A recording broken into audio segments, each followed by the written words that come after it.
কেটে নিয়ে পুরো দুভাগ করে দেয়, পুরোটাই এভাবে দুভাগ করে নেয় যাতে একজনে উঠাতে সুবিধা হয়। এখন দেখেন মিক্সার মেশিনের ভিতরে পানি দিচ্ছে, দেখতে পাচ্ছেন বালতি বালতি পানি আনছে, পানি এনে মিক্সার মেশিনের ভিতরে দিচ্ছে। দেখেন এই যে এই জায়গাটাতে শাটারিং করছে, এই জায়গাটা পুরোটা ঢালাই দিবে। ঢালাই কীভাবে দিবে সেটাই আপনাদেরকে দেখাবো। দেখবেন কি চালু স্প্রেটে ঢালাইটা দিবে। এখানে শাটারিং, এই যে মেশিন স্টার্ট করছে, দেখতে পাচ্ছেন মেশিন স্টার্ট স্টার্ট হয়ে গেছে। দেখতে পাচ্ছেন সাউন্ডটা হচ্ছে,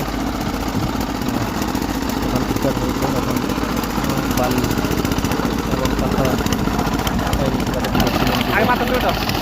জল করে ঢালাইটা হয়ে যাবে।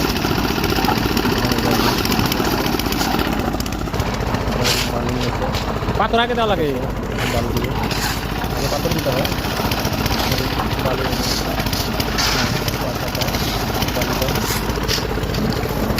এক সিমেন্টের দিকে ধরেন 10টা টাকা দিলে 10টা টাকা পাথর দিবে, আর 8টা বালু 10টা পাথর ইয়ার করে পুরো মশলাটা রেডি হয়ে যাবে।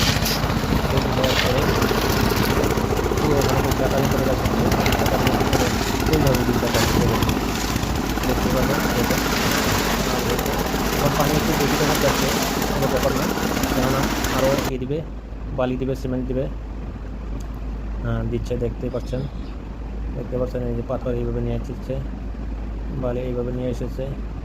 সিমেন্ট কম হয়েছে, পুরো এক ব্যাগ দিয়ে দিল, আগে দিয়েছে আধা ব্যাগ, এখন দিয়েছে আধা ব্যাগ, পুরো এক ব্যাগ দিয়ে দিলে বালি দিবে 8টা, পাথর দিবে 10টা।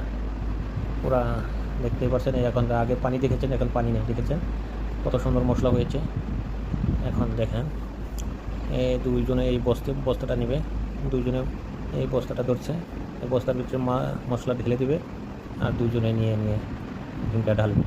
দেখতেই পাচ্ছেন এই যে দিয়েছে, এই যে ঢেলেছে, শাটারিংয়ের মধ্যে ঢেলেছে। এইভাবে ঢেলে ঢেলে কামটা ফিনিশিং দেবে।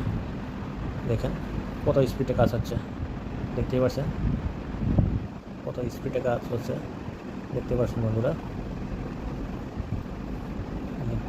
এইভাবে পুরোটাই ঢেলে দেবে। ভিডিওটা ভালো লাগলে লাইক করবেন, শেয়ার করবেন এবং কমেন্ট করবেন। এইভাবে ঢালাই করলে ঢালাই সেটিংটা অনেক ভালো হয়। তাই আপনাদেরকে বলি এইভাবে ঢালাই করবেন, তাতে যায় আপনাদের কাজটা মজবুত হবে। ধন্যবাদ।